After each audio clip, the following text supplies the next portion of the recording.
suprême des forces armées de la police nationale, le président de la République, a porté essentiellement sur les questions sécuritaires au niveau général du pays et particulièrement la situation qui prévaut au niveau du Nord Kivu.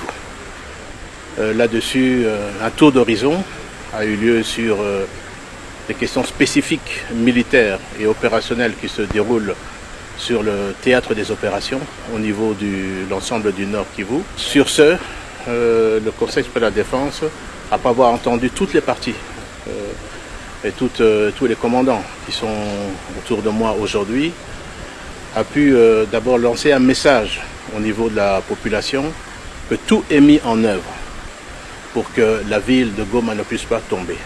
Parce qu'il faut faire attention au niveau des réseaux sociaux qui alimentent, et certainement l'ennemi doit être pour quelque chose, les réseaux sociaux pour créer une certaine peur, fragilité dans les esprits. Tout est mis en œuvre sur la défense de la ville de Goma. Deuxièmement, en ce qui concerne les différentes localités qui sont occupées par les forces rwandaises, également l'ensemble des forces armées sont en train de mettre tout en œuvre également pour pouvoir récupérer toutes ces localités occupées par les forces rwandaises. Et ça, le commandant suprême est très ferme là-dessus.